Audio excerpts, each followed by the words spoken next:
भगवान महावीर स्वामी की, परम पूज्य आचार्य भगवान कुंद कुंद स्वामी की, परम पूज्य आचार्य भगवान आदिसागर जी महाराज की, परम पूज्य आचार्य भगवान गुरु विराग सागर जी महाराज की, परम पूज्य आचार्य भगवान विद्यासागर जी महाराज की, परम पूज्य आचार्य भगवान पट्टाचार्य विशुद्ध सागर जी महाराज की,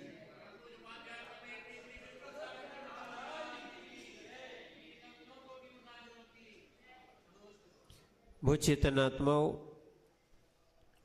हम सभी भगवान पार्श्वनाथ स्वामी के पादमूल में बैठे हैं और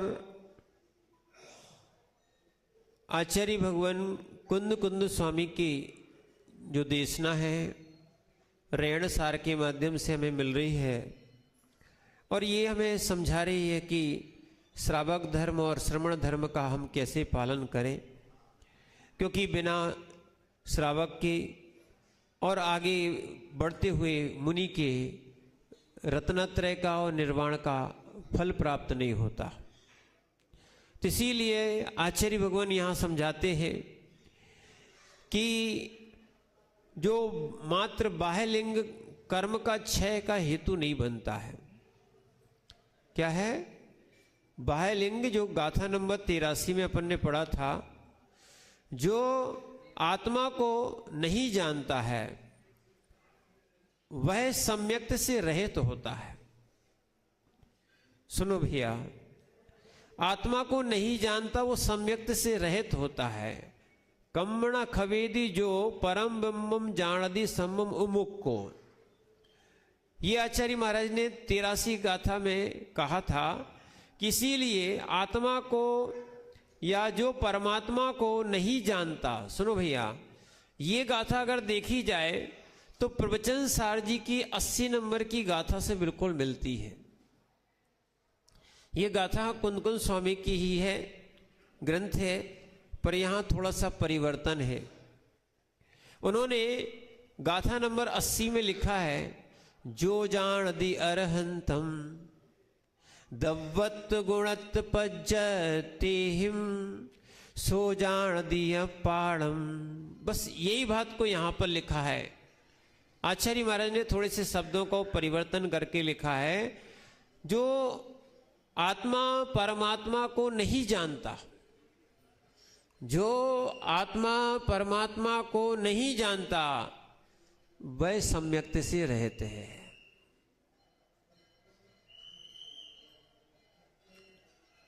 समझ रहे आप बात को? वहां कहा था जो जान दी अपाड़म, जो आत्मा को जानता है, नहीं, जो जान दी अरहंताड़म, यानी जो अरहंत को जानता है और द्रव्य से गुण से पर्याय से। मात्र हम इनको भगवान जानते हैं, पर मात्र क्या है, मूर्ति रूप में मत जानो। मूर्ति की पूजा हम करते हैं, हम अमूर्ति की भी पूजा करते हैं।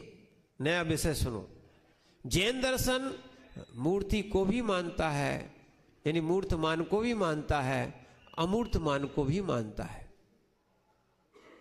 हम मूर्ति पूजक भी हैं और एक अपेक्षा से कहा जाए हम मूर्ति पूजक नहीं भी हैं, क्योंकि अरहंत तक मूर्तियां मिलती हैं, अरहंत के बाद सिद्धों की कोई मूर्तियां नहीं होती, उपचार से बना दी जाती हैं, पर वो अशरीरी है।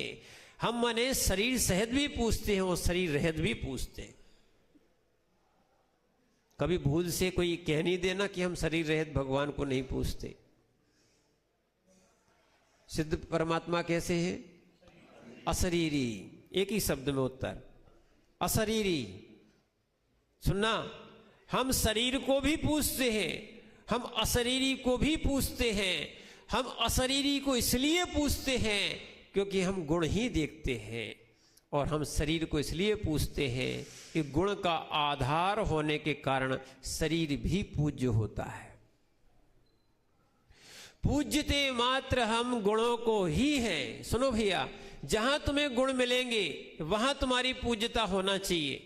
हम मात्र शरीर को नहीं पूजते, शरीर को पूजने वाले अगर एकांत से शरीर को पूजने वाले रहेंगे तो मिथ्यात्व में जाएंगे। बताओ, हम शरीर को पूजते हैं कि गुणों को पूजते हैं?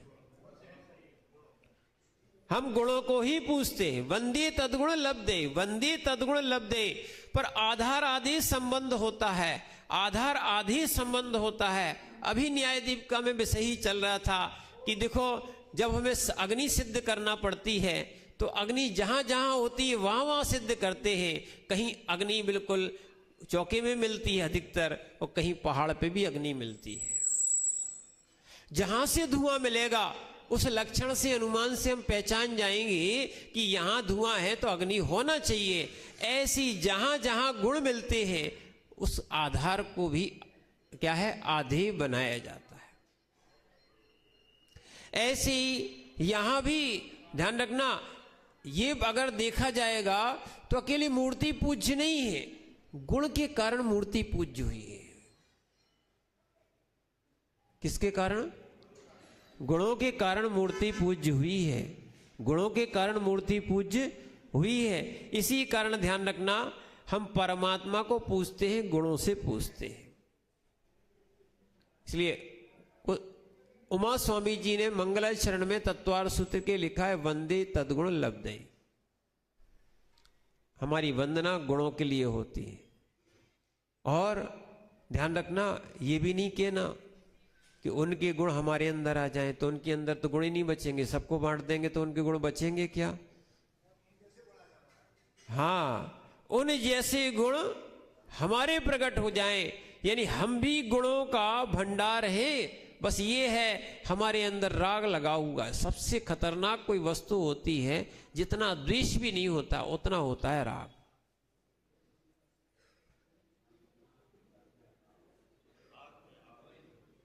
लोग राग को बहुत अच्छा मानते, जितना राग बढ़ता जाता है लोग अच्छा मानते हैं। मोक्ष मार्ग जितना राग घटता जाता है उसको अच्छा मानते हैं।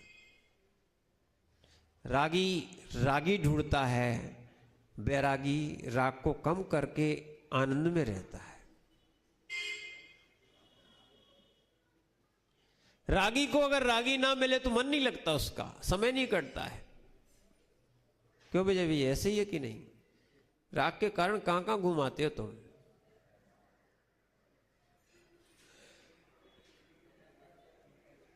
राग हट गया ना तो घूमना बंद हो जाएगा।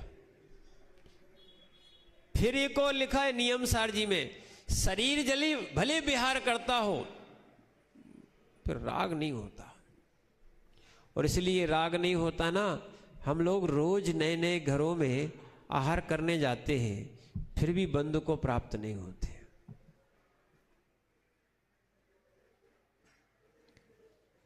तुम्हें प्रसन्नता है कि हमारे यहां पे आज आहार हो गए, अपन तो इतने इसलिए जाते हैं मात्र कि शरीर को चलाना है बस।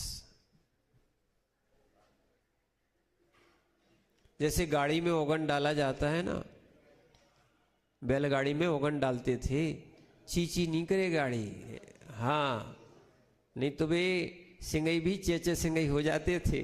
तो लोग उस चक्कर में ओगन तो ठीक घी डालते थे, घी रथ के पहिए में क्या डालते थे, बोले ओगन डाल दो, बोले नहीं हम तो घी डालेंगे, अगर थोड़ी कमी रह गई तो चेचे सिंगई हो जाएंगे।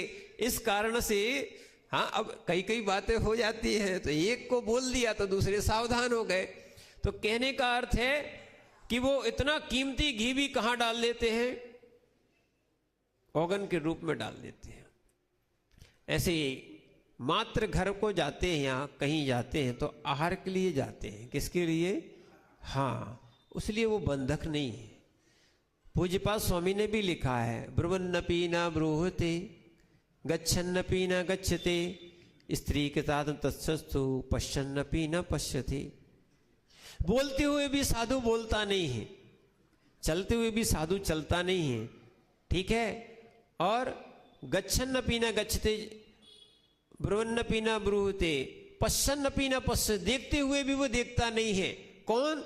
स्त्री कृतात् तद्वशु, जो अपनी आत्मा में स्थिर है। एक और ध्यान रखना, ये शब्द विशेष कह रहे आपसे, चाहे श्रावक हो चाहे साधु हो, दोनों को दृष्टि आत्मा पे ही रखना पड़ेगी, निज आत्मा पे ही रखना पड़ेगी। ना तो आज हमारी दृष्टि परमात्मा पे है ना, ना हमारी दृष्टि निज आत्मा पे है। हमारी दृष्टि सुनना पर आत्माओं पे है, परमात्माओं पे नहीं है। किस पे है? पर आत्माओं पे है, ना तो निज आत्मा पे है। कैसा संबंध है, कैसा राग है। सुन लो, अगर जो जीव परमात्मा को नहीं जान रहा है, सुनो भैया, भी सम्यक दृष्टि नहीं। इसलिए परमात्मा को जानो, परमात्मा को मानो, तब सम्यक पैदा होगा। श्रद्धा पैदा करो, इन भगवान को भगवान मानो, इन भगवान को मूर्ति मत मानो, इस वेदी को समोसण मानो। आप इस वेदी को समोसण मानो। यहां पर पांडुक शिलाएं सुबह रखी जाती हैं, ये पांडुक शिलाएं है। क्या है? गंधकुटी और पांडुक शिला है। हम उनका अभिषेक करते हैं। ध्यान रखना, उनका बोले महाराज, कई लोग ऐसा शब्द पैदा कर लेते कि महाराज अब बताओ जन्माभिषेक होता कि प्रथमाभिषेक होता। कई लोग इसी पे विवाद लगाए, इनने आरती बदल दी, बोले जन्माभिषेक की थी वो। ध्यान रखना, वहां भी जो पूजा हो रही ना या अभिषेक हो रहा है, वो गुणों के कारण ही पूज्यता को उस बालक की प्राप्त हो गया है। अभी तो जो नरक में है, ऐसे जीवों की भी पूजा हो रही है वर्तमान भविष्य की 24 की। क्या है? 24 रखी जा रही है, पूजा हो रही है। किस आधार पे पूजा हो रही है? प्रश्न हो सकता है, किस आधार पे पूजा हो रही है? सिंह जी बताओ, सुधिया जी। किससे? गुणों के कारण। क्योंकि भावी नैगम नए से, भावी नैगम नए से वो क्या है? भविष्य के भगवान हैं। हम भगवान की पूजा कर रहे हैं, ना कि वर्तमान की नरक पर्याय आदि की पूजा कर रहे हैं। ऐसे बालक भी जो है ना, अभी संयमी नहीं है, पर हम जो तीर्थंकर की पूजा कर रहे हैं उसमें बालकपना आ गया है। हम बाल अवस्था की वो नहीं है कि लड्डू खाने वाले और लोगों की पूजा करते हो। समझो आप बात को। नहीं तो हाँ, क्योंकि नहीं तो बहुत से प्रश्न खड़े हो जाते, इनकी पूजा नहीं, उनकी पूजा नहीं। आज आपसे प्रश्न है, देखो आप पंचकल्याणक की अर्घ्य चढ़ाते कि नहीं चढ़ाते? पंचकल्याणक होता है, पंचकल्याणक के वर्तमान में पूजा में अर्घ्य चढ़ाते कि नहीं चढ़ाते हो? देखो बहुत सारे लोग, कई लोग बोलते हैं असंयम की पूजा नहीं करते, असंयम की पूजा नहीं करते। बहुत सा प्रश्न खड़ा हो जाता है। तो बताओ, तीर्थंकर बालक संयम है क्या? फिर आपने गर्भ कल्याणक का, आज ही तो गर्भ कल्याणक है, सुनना, अनंतनाथ जी भगवान का, फिर आपने क्यों अर्घ्य चढ़ाया, क्यों पूजा की?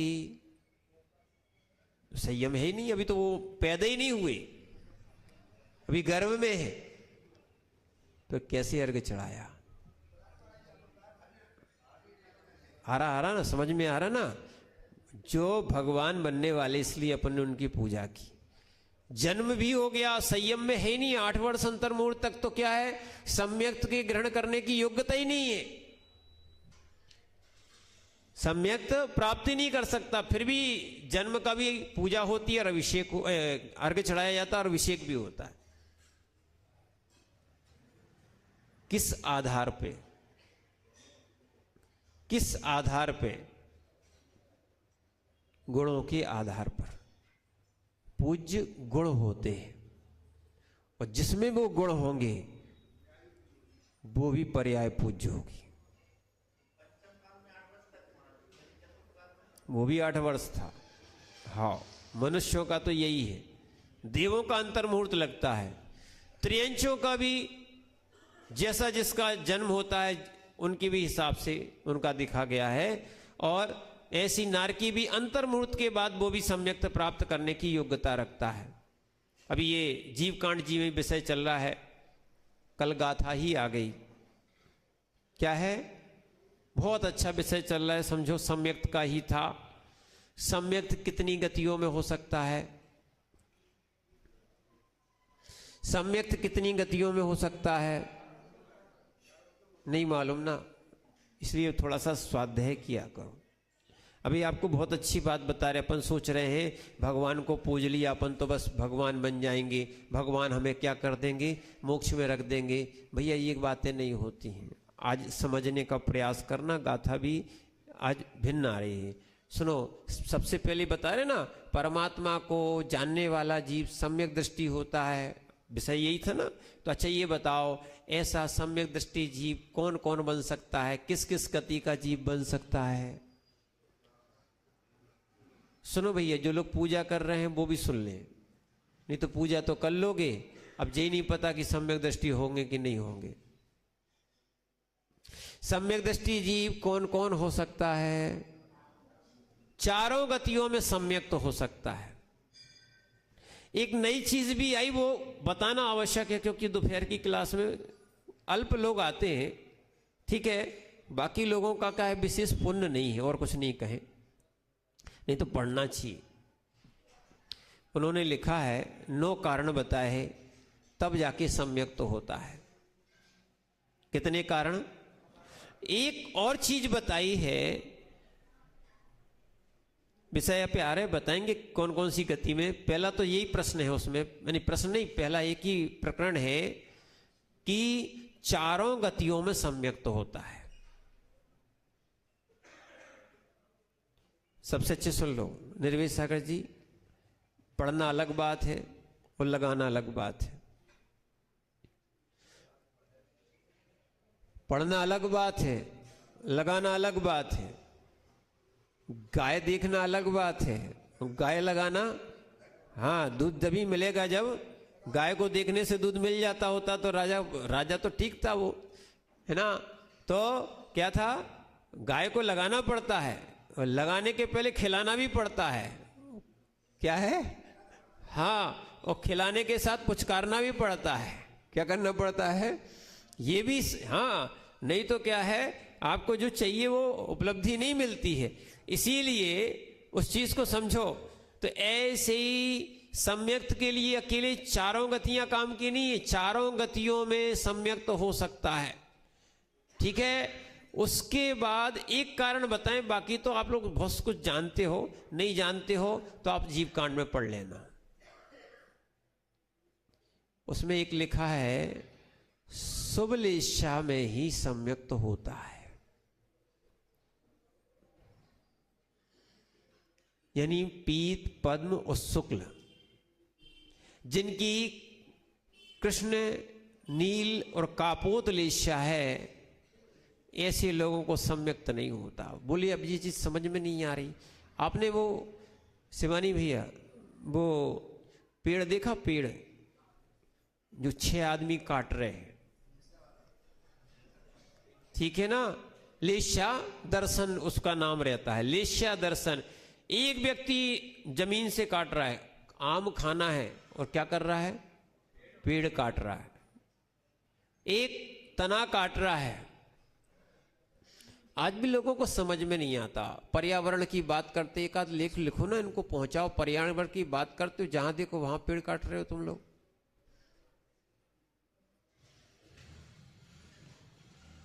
क्या है?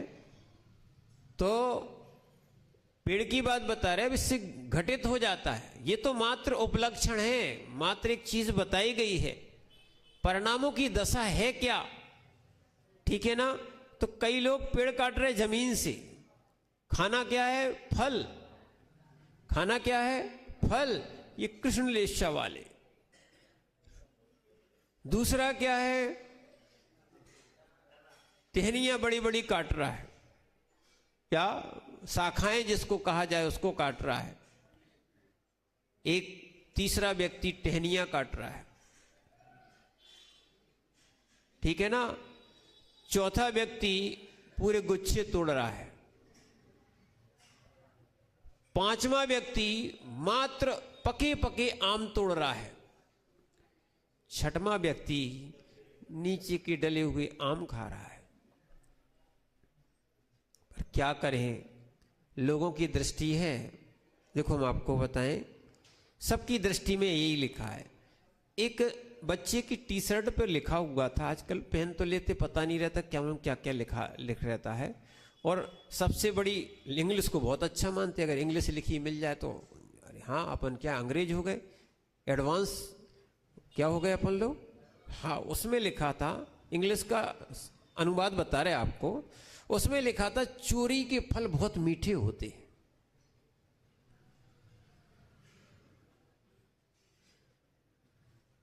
क्या वो लिखा था उस टी शर्ट पे? हमने कहा, बड़ा प्रसन्न था कि यार कितने अच्छे वाक्य लिखा हमारे शरीर पे। ये सब लेशाएं देखा जाए, माने आम मिल रहे हैं जिसको, वो आम खाना नहीं चाहता। बोले नहीं, चाहे वो घर में रखे हुए मिल जाए और चाहे कोई उसको आदर सत्कार से दे रहा हो, वो नहीं, किसी के यहाँ चोरी करेंगे, तोड़ेंगे। याद करो वे दिन, लोग कहते थे बे मीठी आम लगते थे जी, अब थोड़ी अच्छी लगते।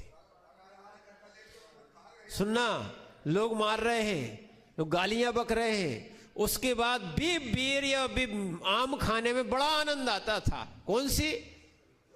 चोरी वाले।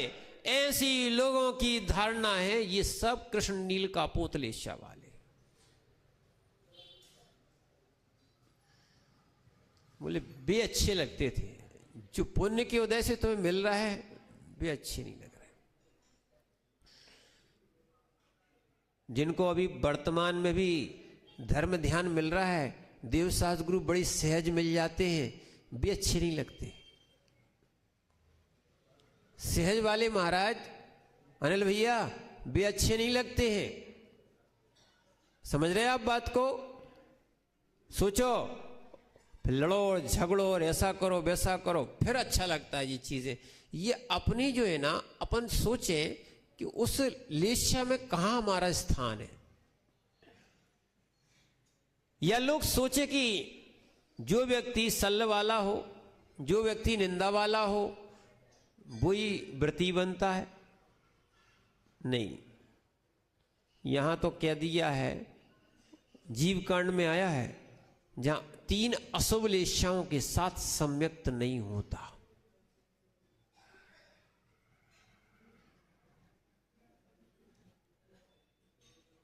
अब एक प्रश्न खड़ा हो जाता है, नरकों में कैसा होता है? आशीष भैया, महाराज भी जानते थे कि आप भी प्रश्न करोगे, उन्होंने इसलिए लिख दिया है नारकी को छोड़ के,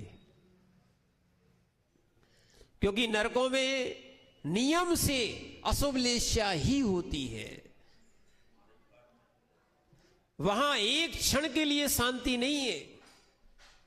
पारस सुन लो अच्छे से, अभी तो तुम शांति में बैठे हो।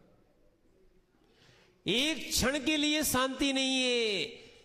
वो चाहते एक क्षण की शांति मिल जाए, और हम सोचते हैं इतनी शांति मिल जाती है, तो वो सोचते कि क्यों पूरा चतुर्मास हो गया, कोई युद्ध ही नहीं हुआ। कहा भाई ये कछु भाव का नहीं, भाव कहीं कैसो चतुर्मास। समझ रहे आप बात को? क्या है? ऐसा भी होता है? हाँ, ऐसा ही होता है। यही तो धर्म ध्यान है। देखो, ये योग है, योग। योगियों के साथ ऐसा योग बनाओ जिससे कि विषय कसायों का योग घट जाए।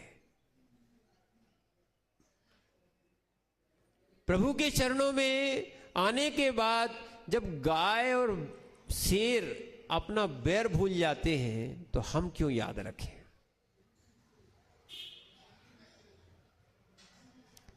इसीलिए तो कह रहे, जो परमात्मा को नहीं जानेगा, जो परमात्मा को नहीं जानेगा, वो सम्यक दृष्टि कैसा हो सकता है? यानी चारों गतियों में सम्यक तो हो सकता है। कैसा हो सकता है? पर अशुभ लेशा के साथ नारकियों को होता है, बाकियों को नहीं होता। और नया प्रकरण आया था कि व्रत और महाव्रत ये मात्र देवगति की आयु का बंद किया होगा तो ही वो ले सकता है, अन्यथा नहीं ले सकता है।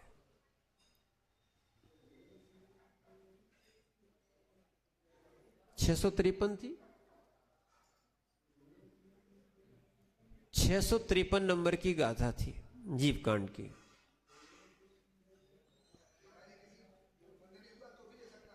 या तो अबंधक हो, दो बातें, या तो अबंधक हो या बंद कर लिया हो तो देवायु का ही बंधक मात्र अणुव्रत और महाव्रत को ग्रहण कर सकता है।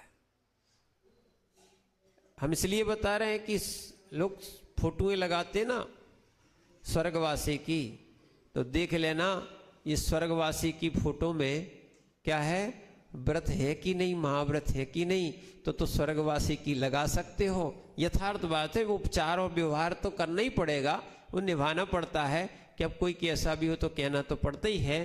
पर यथार्थ वस्तु तो ये है, इसको जिनागम को समझने का प्रयास करो, और नहीं तो इस जिनागम को ज़्यादा नहीं समझते हो। यह जीव कांड कर्म कांड तो सबसे अच्छा है, इष्टोपदेश में 3 नंबर के श्लोक में ही लिखा है, वरम व्रतई पदम देवम ना व्रतैवत नारकम। इतनी सी बात लिखी है कि जो व्रतों को ग्रहण करेगा, वरम व्रतई पदम देवम, देव पद को प्राप्त करेगा, ना व्रतैवत नारकम, नहीं करो व्रतों को ग्रहण, नारकी बनोगे। फुर्सत बात। कई लोगों की एक थिंकिंग बन चुकी है, अपने अपने थॉट रखते, विचार रखते हैं। क्या है, बोले व्रत लेके कहा जाना, हम तो व्रत का तो वैसे ही पालन चल रहा हमारा। ध्यान रखना भैया, ब्रह्मचारी भगवान कौन कितने हैं? भी फिर कह रहे 5। कितने हैं? क्या बताएं, इस शिवानी भैया ने 5 ही रखे।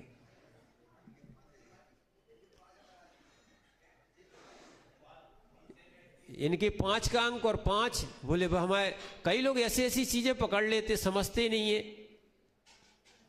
ठीक है ना। तो ब्रह्मचारी कितने भगवान, समझना। अरे ऐसी ऐसी धारणा है लोगों की, बोले ब्रह्मचारी तो कितने हैं, 5। ऐसी कई लोग बोलते हैं, सुनो, ऐसा कई लोग बोलते हैं, अरे हमारा नियम तो है नहीं है, हम तो वैसे ही ब्रह्मचारी हैं। अच्छा, जिनके नियम होता है वही ब्रह्मचारी कहलाता है, ध्यान रखना। आप समझ जाओ। कई लोग यहां तक कहेंगे, अभी पिछी का फॉर्म भरना, बोले जब तक हमारी शादी नहीं हम ब्रह्मचारी। अच्छा, जिनकी शादी नहीं होती वे ब्रह्मचारी कहलाते हैं। जिनकी शादी नहीं होती है, खूब कुंडली दिखाने के बाद भी जब नहीं मिल रही है तो उनको क्या कहोगे? कहना हम नहीं चाहते, आप लोग सब समझते हो। ब्रह्मचारी और बिना शादी के लोगों की बहुत बड़ी कीमत है, अलग बहुत बड़ा डिफरेंस है, बहुत बड़ा अंतर है। समझने का प्रयास करो। ऐसे ही ध्यान रखना, ऐसे नियम संयम की बात आती है। ऐसे नहीं कि हमारा चल रहा है चल रहा है। सुनो, आपकी बुद्धि देखी जाती कहाँ चल रही, कैसी चल रही है। सम्यक तो उनको ही होता है जिनकी बुद्धि अच्छी चलती है, फिर तो संयम और आगे चल की बात है उसकी।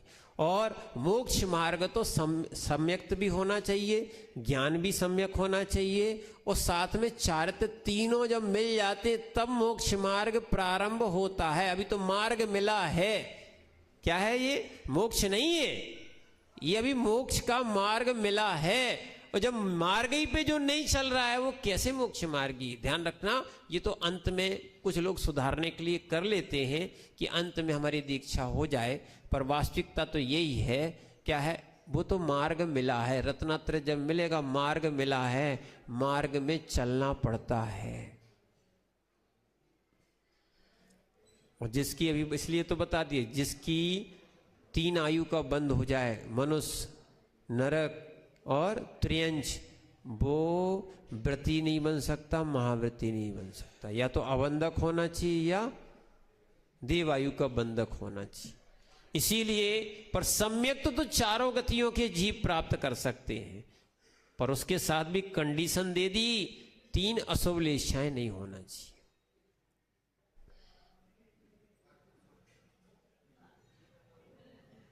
ये मेन चीज दे दी, ये बताना था। संगी सब है ही, पर्याप्तक सब है ही।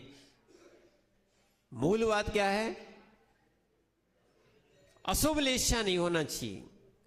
जिनकी अशुभ लेशा के परिणाम है वे सम्यक दृष्टि नहीं बन सकते हैं। और जो परमात्मा को नहीं जानता है, सुनो, वो सम्यक दृष्टि नहीं बन सकता है। इसलिए सुनो, जो कर रहे हैं सब कुछ, कल लिखा था अत्थण तत्थम अत्थण तत्थण जीवो, न वो यहां का है न वहां का है। कितने सुंदर शब्द दिए, जो सामान्य आप लोग बोलते थे वही सीधी सीधी गाथा में क्या है। अब जिसके पास सम्यक्त नहीं है वो ना यहां का है न वहां का है, न यहां का है न वहां का है। इसी बात को आचार्य महाराज समझाते समझाते आगे पहुंच रहे हैं और लिख रहे हैं, आत्मज्ञान के बिना बाह्य लिंग क्या कर सकता है। अकेला बाह्य लिंग, ध्यान रखना, माने बहिरंग साधना की जाती है। क्या की जाती है? बहिरंग साधना की जाती है। पर बहिरंग साधना के साथ यदि आत्म साधना नहीं है तो बहिरंग साधना अकेली निर्वाण का कारण नहीं बनेगी। सुनो भैया, आज सुन लो, बहुत पूजा कर लो, बहुत से त्याग कर लो, ठीक है, बहुत सी तपस्याएं भी कर लो। पर आचार्य महाराज यहां समझाते हैं, गाथा नंबर 84, बहुत अच्छी गाथा है। गतियां भी कितनी होती हैं? 4 और 84 लाख, है ना? 84 लाख योनियां हैं। तो ये 84 का चक्कर जो है ना, अगर इसको पढ़ोगे तो थोड़ा छूटने में सहायक होगा। 84 नंबर की गाथा में आचार्य महाराज लिख रहे हैं, आत्मज्ञान बिना बाह्य लिंग क्या कर सकता है? किसके बिना? आत्मज्ञान के बिना बाह्य लिंग मात्र क्या कर सकता है? इसी बात को लेके दौलत राम जी ने भी जो लिखा ना, मुनिव्रत धार अनंत बार जी ग्रीवक उपजाओ, पे निज आत्म ज्ञान बिना सुख। ये लाइन भूल जाते, मात्र ऊपर की बोलते लोग। आत्मज्ञान के बिना बाह्यलिंग भी क्या कर सकता, ये उसमें घटित है। इसी बात को आचार्य भगवान लिखते हैं, अपाणम पिए पेच्छदी, अपाणम पीण पेच्छदी, नामुण दीणा भी सद्य दीणा भावेदी, बहु दुख भार मूलम, बहु दुख भार मूलम, लिंगम घेतूण किम करेदी, लिंगम घेतूण किम करेदी, परे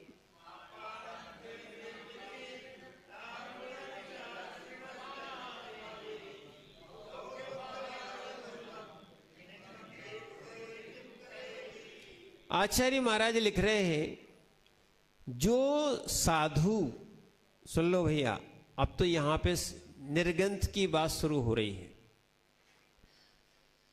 क्योंकि चारित्र किसके पास आ गया? महाव्रती साधु के पास आ गया। और ये ग्रंथ सायार हाँ और अनगार दोनों के लिए लिखा है। श्रावक और श्रवण, श्रावक और श्रवण। तो इसलिए आचार्य महाराज श्रवण की बात को लेके लिखते हैं, जो साधु अपाणम आत्मा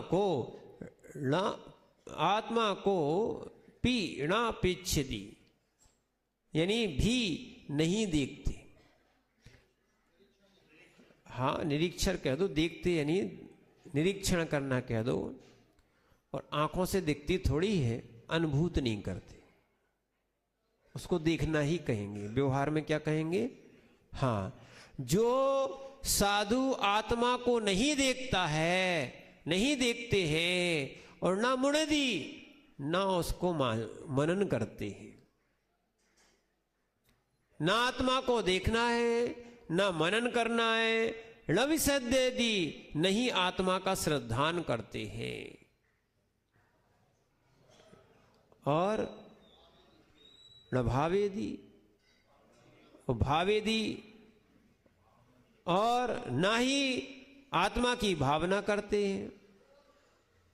सुनो, बहु दुख भार मूलम, अत्यंत बहुल दुख भार के कारण लिंगम घित तूणे, बाह्य भेष को धारण करके किम करे दी, क्या करते हैं। अब सुनो, ये है साधुओं को आचार्य महाराज ने समझाया है कि इतने प्रभावना और प्रचार में नहीं पड़ जाना कि कम से कम तुम्हें आत्मा ही नहीं दिखे, तुम उसको मानो नहीं, जानो नहीं, मनन नहीं करो तो क्या मतलब है। तुम्हारी इतनी त्याग तपस्या का काम चल रहा है। जिसको देखने निकले थे, आज ही विषय निकल रहा था, साध को नहीं भूलना चाहिए, साध को नहीं भूलना चाहिए, साध को हमेशा ध्यान में रखना चाहिए। जैसे बच्चों से कहा जाता है खेलो, घर में रहो, सब करो, पर ध्यान रखना अपना जो है ना पढ़ाई में ध्यान रखना चाहिए, एम ध्यान में रखना चाहिए, एम नहीं भूलना चाहिए। ऐसे ही साध को नहीं भूलना चाहिए, साधना में साध को नहीं भूलना चाहिए। साधना बहुत कर रहे हैं, सुनो, साधना भी बहुत कर रहे हैं, पर आत्मा का ध्यान नहीं है। सुनो भैया, आत्मा का ध्यान नहीं है, आत्मा का ज्ञान नहीं है, तो काय की साधना, काय की साधना।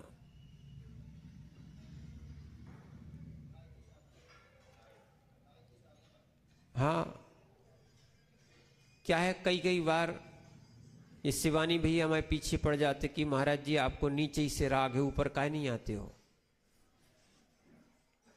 क्या है, हमने कि भैया में ऐसा कुछ नहीं है, हमने कि मंदिर में नीचे रहते, धर्मशाला में ऊपर रहते, हम कहाँ है नीचे से राग। क्या है, अपन को ये कोई नहीं है, कहीं राग नहीं है, समझो आप बात को। क्या है, कहीं बिठाल दो, हम तो कह रहे कोई भी कमरे में बिठाल दो, कोई पूछ ले महाराज कहाँ मिलते, तो हमें खुद नहीं मालूम रहता हम कौन कमरे में कब बैठ जाएं।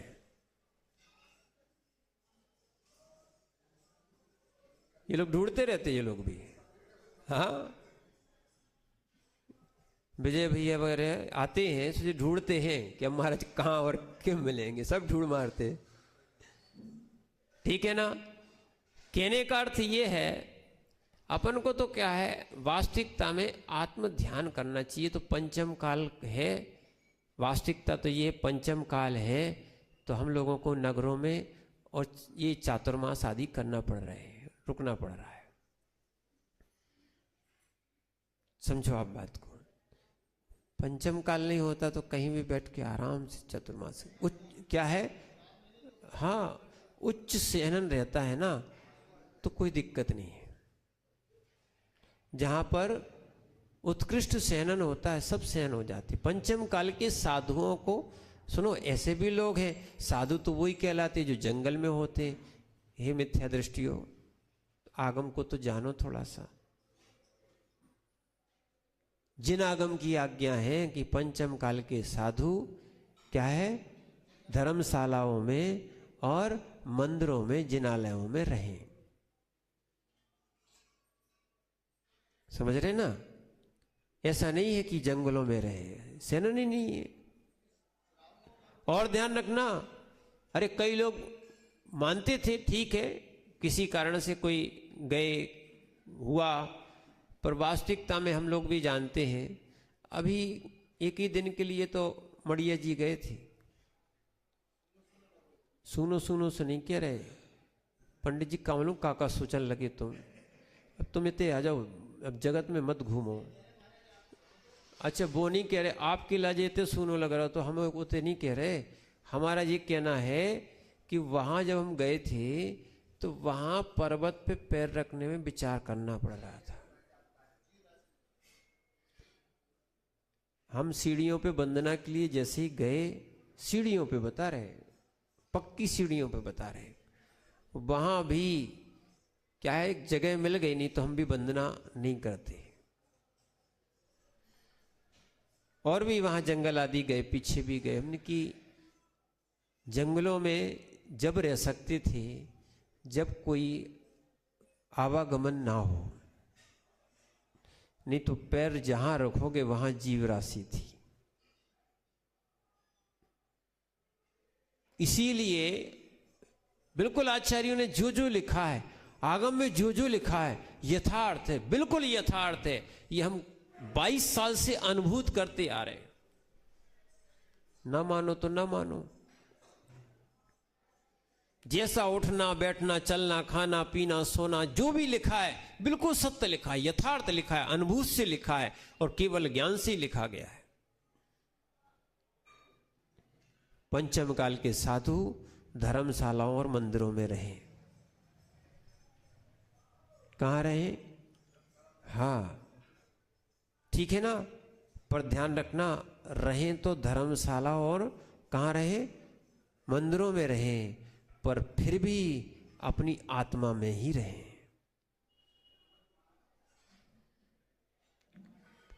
ऐसे साधु को देखने नहीं जाना है।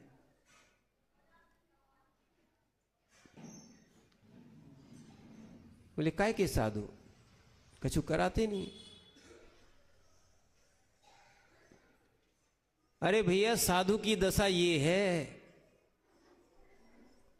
पढ़ लो। अब तुम लोग तो बहुत क्या है, हजूर को खजूर पे चढ़ा देते हो, खूब उपमाएं देते हो।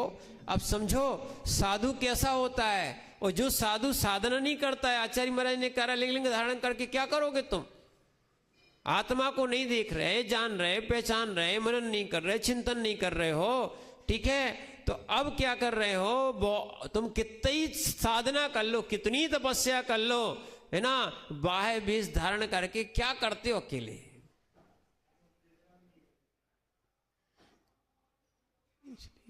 आज बताएं, कहना नहीं चाहते हैं, पर आप स्वयं समझ लो ये दशाएं हो रही हैं क्या। आज बड़ा दुख होता है कि जो साधु को नहीं करना चाहिए उस कार्य में लगे हैं।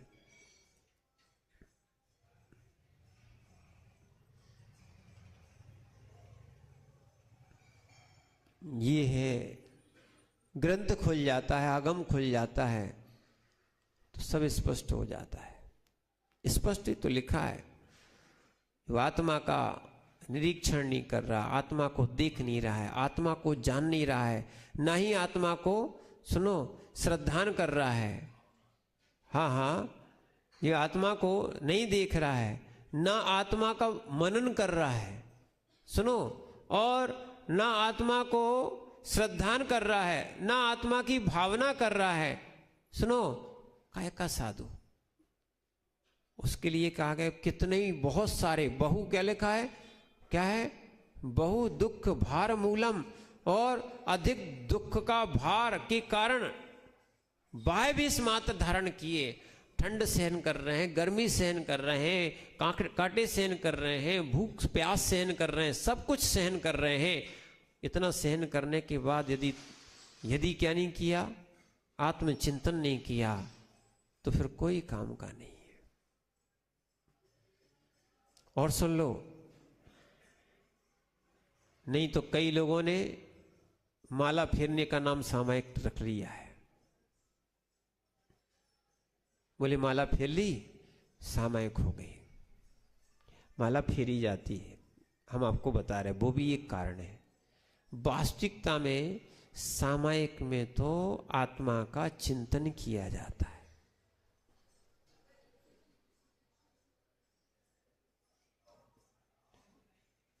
क्या है?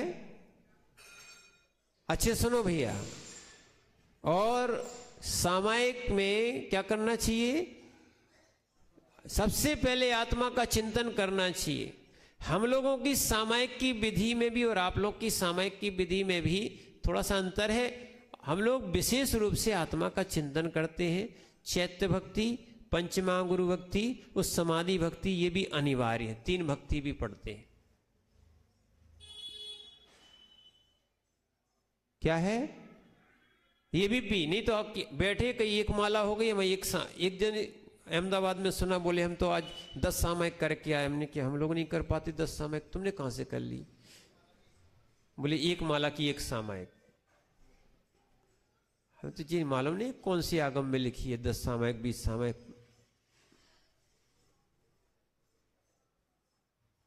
ऐसे ऐसे आत्मचिंतन को ना सोच के केवल कौन कौन सी चीज को, तो ये माला करना क्या सामयिक नहीं? हाँ नहीं है, कथनचित है भी, वो कथनचित नहीं भी है। कैसे? उसकी चीज आप समझो। यदि आप आत्मचिंतन नहीं कर पा रहे हो तब आप पंच परमेष्ठी का क्या है, फिर करो आप जाप, या कोई स्तुति का, स्तोत्र का, कोई भी आप करते रहो चिंतन, या आत्मा का अवलंबन लो। जब आत्मा के अवलंबन लेने की सामर्थ्य नहीं बचती या उसमें उतना उपयोग नहीं लगता है, तो फिर परमात्मा का अवलंबन, मंत्रों का अवलंबन लिया जाता है। ये नहीं है कि आँख खोलने से तो देख रहे हो, तो देख रहे, ऐसा कर रहे वैसा कर रहे, ये सब सामयिक के अतिचारों में आता है।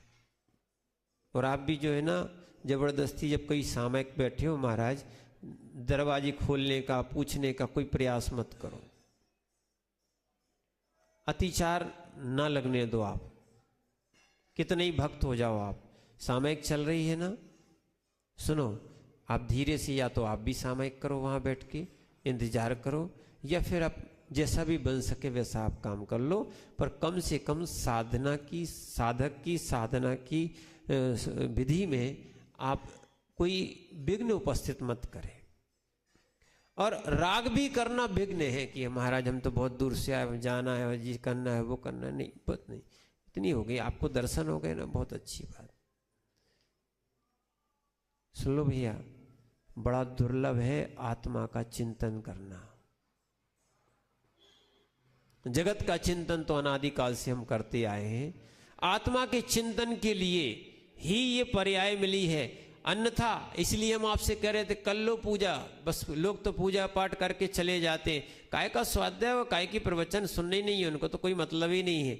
उन्होंने तो द्रव कैसी चढ़ाना चाहिए वैसी चढ़ाएंगे, घंटा कैसे बजाना चाहिए वैसी बजाएंगे, नहीं बजा तो कसाय भड़क गई। एक रूढ़ी बना ली, परंपरा बना ली, भावों को तो एक तरफ रख दिया है, क्रियाओं को ज्यादा लेके आ गए।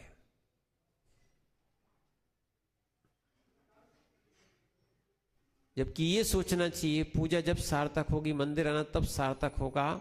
सुनो, ये तो हम आपकी बात बता रहे हैं कि जब हमारी कसाय ना भड़के, उस दिन देखना कि हाँ हमारी पूजा सही पूजा हुई। अनुकूलता में तो सब शांति सागर बन जाते हैं, प्रतिकूलता में शांति सागर बन के बताओ तो बताएं।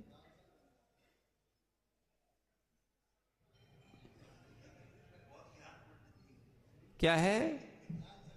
हाँ पंडित जी, अब ये जो है ना, जानना बहुत अच्छी बात, कई लोग तो जानते नहीं है, पर जानने के बाद फिर उसको प्रयोग करना भी आना चाहिए। देखो पंडित जी, गाय मिल गई है, लगाना भी सीखो। क्या है? गाय मिल गई है तो लगाना भी सीखो। ऐसी जिन दर्शन मिल गया है या जिन दीक्षा मिल गई है तो आत्म ध्यान करना भी सीखो। यही आनंद आनंद है। बाकी तो ये जो आनंद है ना, ये कुछ दिन का नहीं, कुछ देर का है। तुम देखते हो जैसे ही तुम्हारा कार्यक्रम हुआ, तुम मंच से उतरे, स्टेज खुलना प्रारंभ। क्यों मनीष भैया, यही है कि नहीं है? बोले जितनी देर का कार्यक्रम, जितनी देर के पैसे, उतनी देर का टेंट, फिर उसके बाद तुरंत खुलना चालू हो जाता है।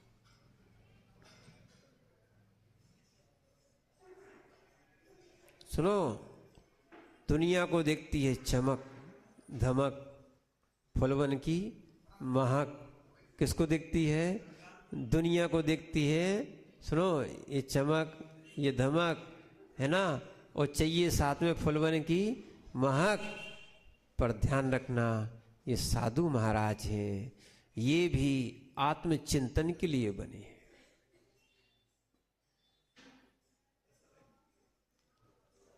निर्वेश सागर जी, आप ऐसे ही साधना करना।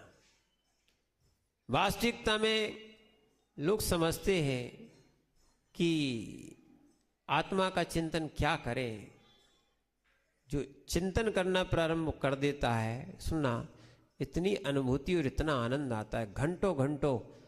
समझो आप बात को, ये प्रवचन भी चलते हैं, ये तुम्हारे लिए कम, हम लोग के लिए ज़्यादा होते हैं, अपने लिए स्वयं होता है। बड़ा आनंद आता है कि अगर ऐसा ना बोलते तो ऐसा कर भी नहीं पाते। और हम आपको ये भी बताएं, ये दशाएं भी साधु के अंदर आती हैं, अनुभूत बात बता रहे हैं। ये सब क्या है, बाहरी प्रपंच और ये चमत्कार और जिसको दूसरे को ठगने की बात मत कहो। अगर अच्छे से साधना नहीं कर रहा है, बस दूसरे पे लगा हुआ है, तो वो भी स्वयं को ठग रहा है। आत्मचिंतन करना चाहिए। क्या करना चाहिए? मनन करना चाहिए, आत्मा को देखना चाहिए। आत्मा को देखा क्या? आज तक सही कहें तो सही परमात्मा के दर्शन नहीं किए हमने, तो बस छोटी मूर्ति, मूर्ति बड़ी मूर्ति, हमारी मूर्ति तुम्हारी मूर्ति, बस इसी के दर्शन किए। आज तक तो परमात्मा के दर्शन नहीं किए, तो आत्मा के दर्शन कैसे हो सकते? और जबकि श्रावक को भी आत्मा का दर्शन करना चाहिए।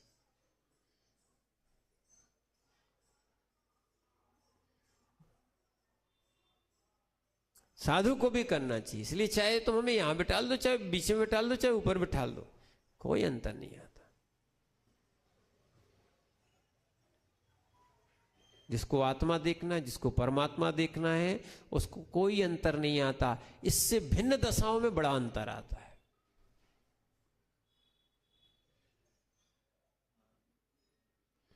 और सुनना, हम मानते इस बात को कि क्षेत्र का अंतर आता है, फिर भी ध्यान रखना, तुम मानते हो पंडित जी, तुम मानते हो कि सम्यक शिखर से ही मोक्ष होता है। हम जानते भी और हम मानते हैं कि हर जगह से मोक्ष होता है।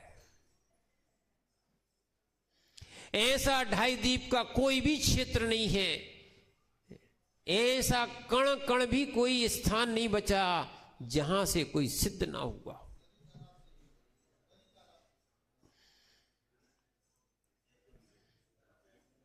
इसलिए ध्यान रखना, जो विशुद्धि संवेद शिखर में बनाते हो, वो विशुद्धि यहां भी बनाओ। ये भी छिद्र क्षेत्र है। और सुन लो, जहां पर तुम्हारा मकान बना है वो भी सिद्ध क्षेत्र है।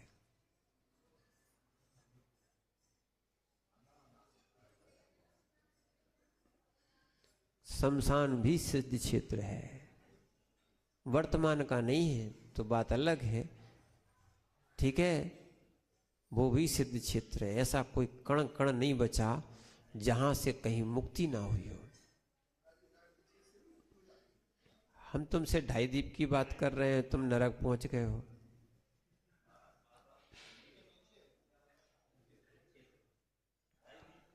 हम तो ढाई द्वीप की मध्यलोक में भी, वो भी कहाँ, ढाई द्वीप की बात की है। फिर से समझो, नहीं अगर नहीं सुना हो तो कहां से? ढाई द्वीप मनुष्य क्षेत्र की बात कर रहे हैं। कौन सा क्षेत्र? अब नारकी कहां लगेगा, देव कहां लगेगा? सुनो भैया, इसलिए आपसे बार बार कहा जाता है, हम लोग भी चिंतन इसी का करते हैं, ठीक है। कोई कहता है ये नहीं मिला, वो नहीं मिला, अरे भैया सबसे बड़ी वस्तु मिल गई, इससे बड़ा और क्या हो सकता है? मुनिपना मिल गया, मनुष्य पर्याय में मुनिपना मिल गया, इससे बड़ी कोई प्रसिद्धि की बात नहीं।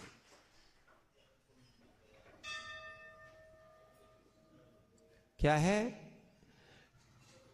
तुम देखो या ना देखो, हमें तो जिसको देखना उसको ही देखते हैं। अगर उसको नहीं देखा तो जगत में क्या देखा? और जगत को देखा, यदि उसको नहीं देखा तो क्या देखा?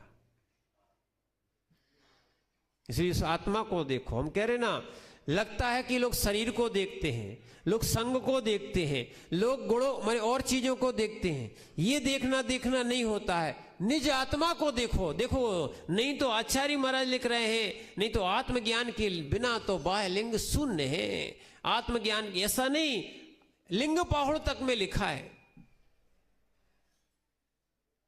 कई लोग मात्र पिछी कमंडल ले लिए, वही उसको अच्छा मानते, उसी को सुंदर बना लिए, वो कैसी लग रही, जैसी लग रही इसको। अरे भाई, ये तो बाह्यलिंग मात्र है, इनसे साधना नहीं होती। साधना तो आत्मा से होती है। कई लोग शरीर के गोरे कालेपन को भी देखते हैं, पर भाव को नहीं देखते कि इनके गोरे काले हैं। आत्मा ना गोरी होती है ना काली होती है। आत्मा कैसी होती है पंडित जी? आत्मा सफेद होती है कि काली होती है, ये बता। कैसे नहीं होता? आपको तो सफेद रंग बहुत पसंद है। आप ही कह रहे थे, देखो हम इसलिए कह रहे हैं, आपका मोह छुड़ाना चाहते हैं हम। देखो कई लोग कहते हैं महाराज पीछे ही पड़ जाते हैं। हाँ पीछे ही पड़ेंगे, तुम राग के पीछे पड़े क्यों?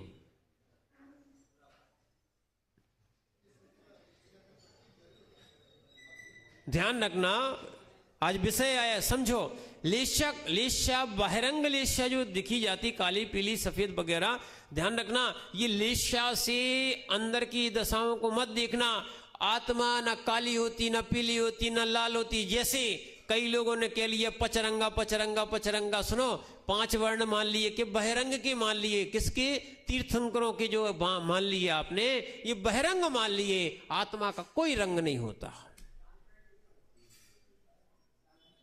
क्या होता है?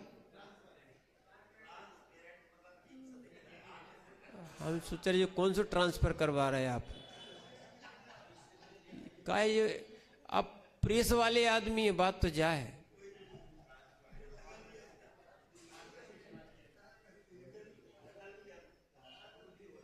अरस अरु अवगंधम अवत्त गुणा चेदमशुद्धम जान अलिंगम गैणम जीवमतिष्ठमसंठाणम। आत्मा अलंगी होती है, कोई लिंग नहीं होता, कोई पहचान नहीं होती, कोई रंग नहीं होता, न पीली होती है। बोले आत्मा तो ज्योति जैसी होती है, दीपक की लो जैसी होती है। कोई मोमबत्ती का ध्यान कराता है, समझो आत्मा के ध्यान ठग रहे हैं ये सब। चाहे अपने आप को ठगना हो, आत्मा नहीं देख रहे सो अपने आप को ठग रहे हो, दूसरों को ठग रहे हैं कि मोमबत्ती होती है, स्फटिक मणि जैसी होती। कोई कलर नहीं होता आत्मा का। जो कलर होता है वो सब पुद्गल का होता है।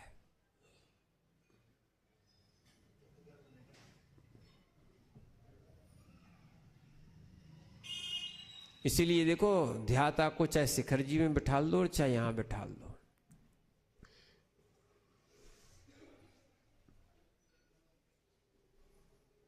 ये है ज्ञाता और ध्याता।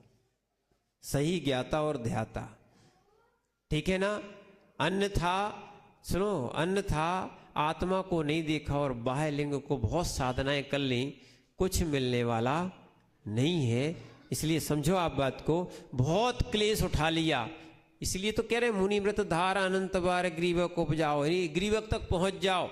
ये सब क्या है? मिथ्यात्व के साथ पहुंच सकते हैं। कहां तक? ग्रीवक तक। निर्गंथ बन के अगर साधना करोगे तो अधिक से अधिक जो है ना, मिथ्यात्व के साथ बोल रहे आपसे, ग्रीवक तक पहुंच सकते हो।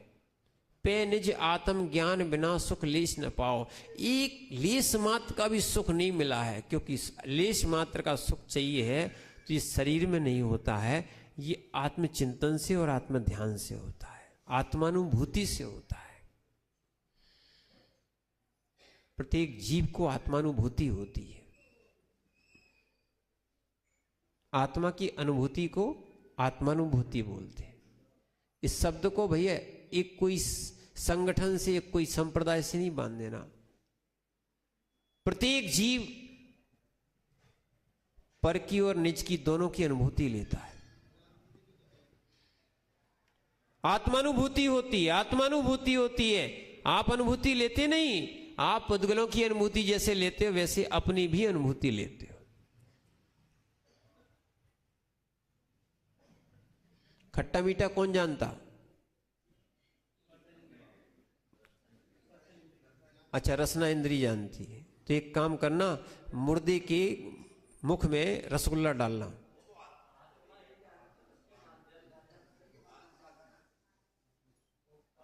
ध्यान रखना।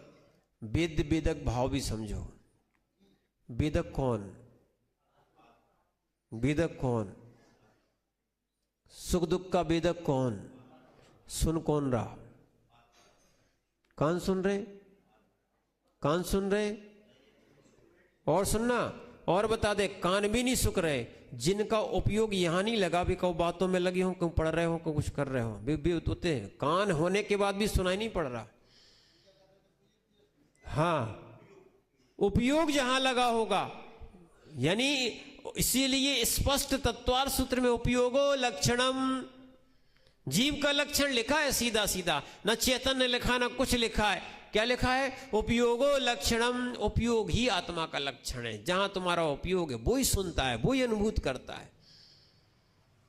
इसीलिए ध्यान रखना, उस उपयोग का उपयोग करो। एक बार हमने आपको समझाया भी था, अगर याद हो प्रवचन, क्या है?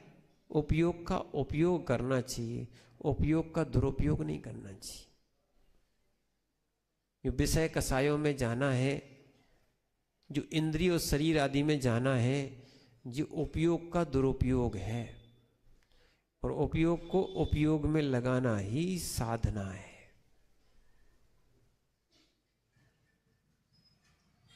काय की संबंधी, किसके संबंधी? काय की संबंधी। बस इस काय की संबंधी के चक्कर में आत्म ध्यान नहीं कर पा रहे। इसीलिए ध्यान रखो भैया, आत्मज्ञान बहुत आवश्यक है ना। जो आत्मज्ञान नहीं करेगा उनकी कोई साधना नहीं। ये आचार्य महाराज लिख रहे हैं। लिंगम घेतुण किम करे दी। लिंग धारण करके क्या करोगे तुम अकेला? क्या है? बोले पिछी कमंडल ले ली, हम तो अंत में ले लेंगे। ले लियो भैया, क्या हो जाएगा उससे? फिर हम तो ये कह रहे, पिछी कमंडल लेना तो एक प्रतीकात्मक है, पर वैसा धारण करना पड़ेगा।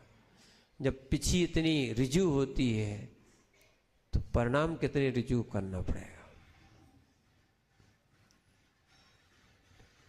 पिछी इतनी ऋजु रखी जाती किसी का घात ना हो, ऐसी परिणाम करना पड़ेगा। और आत्मा का चिंतन करना पड़ेगा, आत्मा का मनन करना पड़ेगा। इस आत्मा को ही देखना। किसको ही देखना? किसको देखना? हाँ, सही साधना तो आत्मा को देखना है। और अगर फिर भी देखना पड़े तो परमात्मा को देखो। किसको देखो? हाँ, एक और ध्यान रखना। इसीलिए हम प्रसंग लाए थे आपको कि आपको लगता है कि शांति धारा करा दो, अभिषेक करा दो, ये करा दो, वो तो हम थोड़ा बैठ गए यहाँ पे। हम नहीं बैठते। हम लोगों का कर्तव्य ये है आत्मा को देखना। ये पंडित जी के काम है भाई, विधान निदान के काम किसके हैं? अब इनके काम हम करने लग जाएं तो अच्छा है क्या? आप कहते नहीं, महाराज ने करा दी, क्या बहुत अच्छी बात, लगा दी क्या तुमने महाराज को? देखो इसी गाथा, माने इसी ग्रंथ की गाथा है। क्या लिखा? अब आप लोग ने बिल्कुल विपरीत लगा दिया। कहीं माता जी को बैठा देते हो, कहीं महाराज को बैठा देते हो। ये दोनों महाव्रती हैं, अणुव्रती की बात नहीं कर रहे अभी हम आपसे। क्या लिखा? महाव्रती हैं ये, इनकी बात आपको बता रहे हैं। आप इस 11वीं गाथा को कभी नहीं भूल जाना। हम लोग बार बार बोलते हैं, आवश्यक भी है। दानम पूजम मोक्षम ना होई तीन बिना सावय धम्मम, स्पष्ट तो लिख दिया है। दान पूजा के बिना श्रावक धर्म नहीं होता है। और झाड़ा झेणम जय धम्मम ना होई सो भी, जैसे ध्यान और अध्ययन के बिना, ये ध्यान का ही प्रसंग आ रहा है। ध्यान में जगत को मत ध्यान करो, ध्यान में तो अपनी आत्मा का ध्यान करो। 11वें नंबर का श्लोक है, ध्यान रखना। लोग ने क्या कर दिया है, सुनो। बोले हम क्या करेंगे? बोले ध्यान और अध्ययन। कौन करेंगे? श्रावक करेंगे ध्यान अध्ययन, और महाराज करेंगे पूजा और दान। करो, एक काम करना, ये न्यूट्रल का फेस और फेस का न्यूट्रल कर देना। करंट नहीं लगे, धमाका होगा।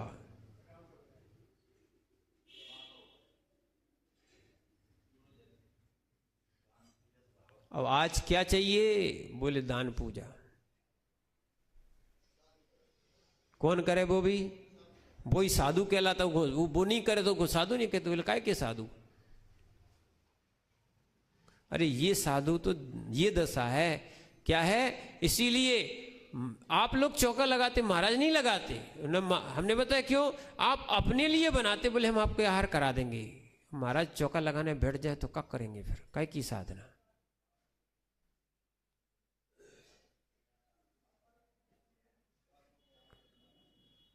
क्या है? महाराज आहार भी नहीं दे सकते। हाँ, शोधन करने जा सकते हैं, दिला सकते हैं मात्र।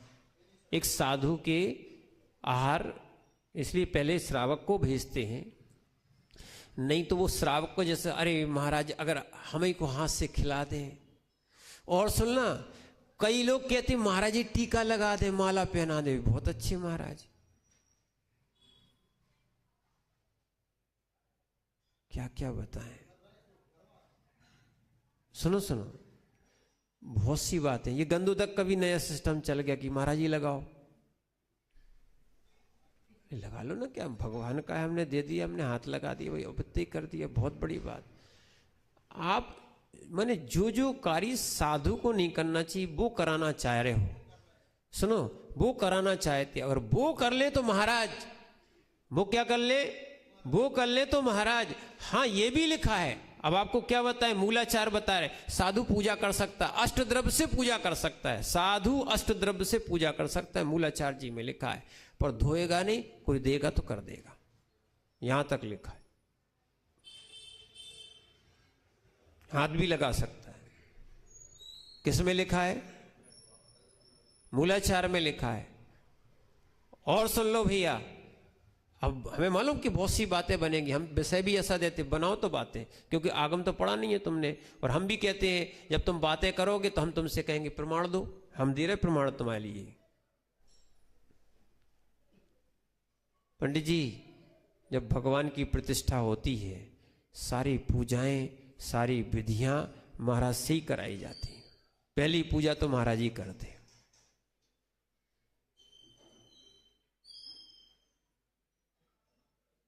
अरे की हम लोगों ने प्रतिष्ठाएं की, प्रतिष्ठा में बैठाला, करो महाराज जी, चलाना, वो चढ़ाना, ये करना, वो करना, कौन कराता है? अब बोलो। अरे पहले हाँ, ज्ञान दीक्षा से लेके फिर पूरी क्रियाएं तो कराते कि नहीं कराते?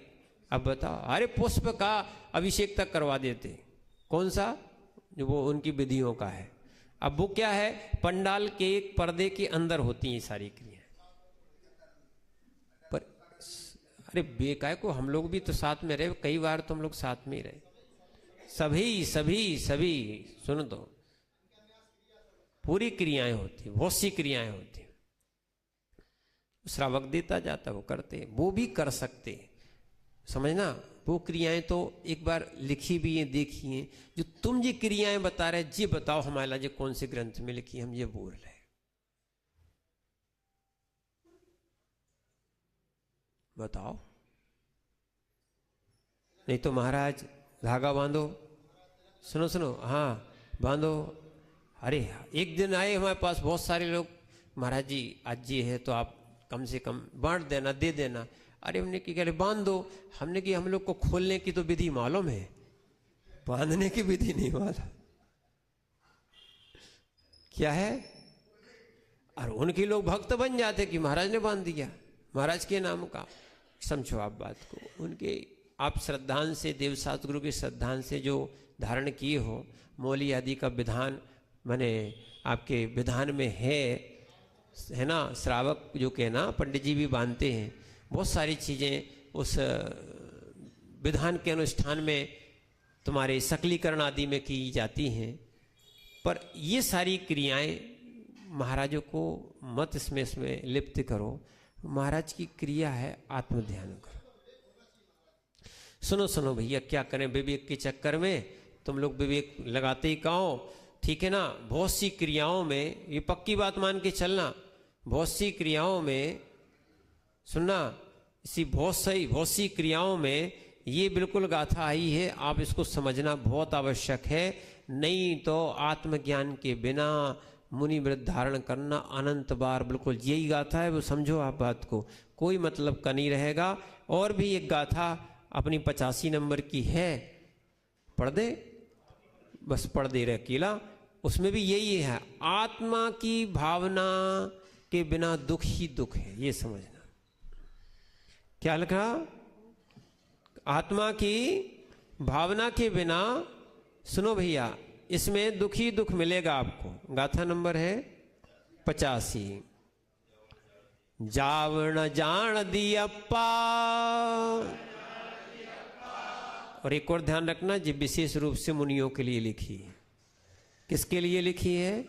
उपचार से आपके लिए है। पहले ग्रंथ जो चल रहा था वो विशेष रूप से आपका था, श्रावकों का था। अब क्या है? क्या है? अब कुछ मुनियों का भी शुरू हो रहा है। जावण जान दी अप्पा अप्पाड़म दुखम अप्पड़ो ताव तीन अनंत सुहाणम अप्पाड़म भावे जोई।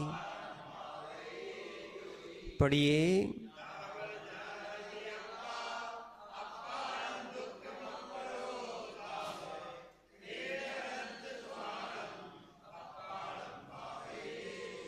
क्या बात लिखी है निर्वेद सागर जी। कुछ चीजें याद कर लेना, बहुत अच्छा है। सामायिक अच्छी होगी और ध्यान अच्छा होगा, ठीक है ना।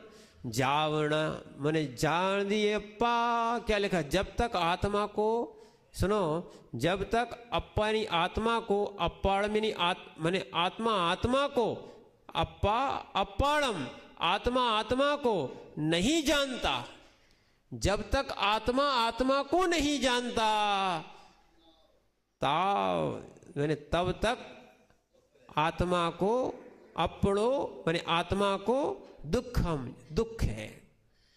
जब तक आत्मा आत्मा को नहीं जानता तब तक दुखी है, तब तक वो आत्मा कैसी है? दुखी है। और फिर आगे ने तीन यानी इसीलिए जोई यानी योगी अनंत सुहाणम अनंत सुख भावी अप्पाणम आत्मा की भावना करे। किसकी भावना करें? आपको भी बड़ा आनंद आएगा अगर आप भी ऐसे योगी के या प्रभु के ऐसे दर्शन करो और अपनी आत्मा को देखने का प्रयास करो। समझ रहे ना आप बात को? बाकी तो सारे विकल्प ही विकल्प हैं, अशांति अशांति है, ठीक है। दो चीजें देखना, आत्मा को देखो या पहले परमात्मा को देखो, और परमात्मा को इसलिए देख रहे हैं कि आत्मा को देखें, या आत्मा को देखो और परमात्मा को देखो। कौन सी? जिन्होंने उस परमात्मा दशा या आनंद सुख को प्राप्त कर लिया है, ऐसी आत्माओं को देखो, ठीक है। जिनके देखने से ना क्लेश हो, जिनके देखने से ना उग्रता आए, इसलिए भगवान कैसे हैं? सौम्य है। और एक और बात बता दें आपको, देखो एक वास्तु शास्त्र में लिखा था, इसलिए हम आपसे कह रहे हैं, पंडित जी आप समझना, आप वास्तु शास्त्र दिखाते रहते हो। एक वास्तु शास्त्र में लिखा था कि जो क्रूर देवता होते हैं, कौन से? ये आप हमने पढ़ा है इसलिए आपको बताएं। जो क्रूर देवी देवता होते हैं, उनके शिखर के ध्वजा की छाया जहां पड़ती है वो अनिष्टकारी होती है। कैसी होती है? पर हमारे प्रभु देवता तो अनंत सुखी सौम्य देवता है, इनकी अगर शिखर की ध्वजा की छाया पड़ती है, उसी में लिखा है सौम्य देवता की नहीं अनिष्टकारी नहीं होती, तो हमारे भगवान तो सौम्य हैं ही, वैसी सौम्य, उनको उपसर्ग भी कर दो तो भी कुछ कहने वाले नहीं है। ऐसे सौम्य देवता की जो क्या है? शिखर की छाया हो, ये अन्य जगह अन्य चीजों के लिए लिखा है। और एक और आपको बताएं, कई लोग इस जिन शासन से द्वेष करते हैं, उन लोगों ने भी लिख दिया, और आज हम उनका लिखा ही सबको समझाते हैं।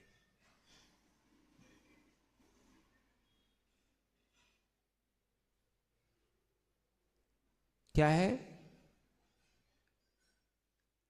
समझो, अपन सोच लेते, ऐसी धारणा बना लेते हैं, यदि तुम जिनालय के आजू बाजू नहीं रहोगे तो कौन रहेगा?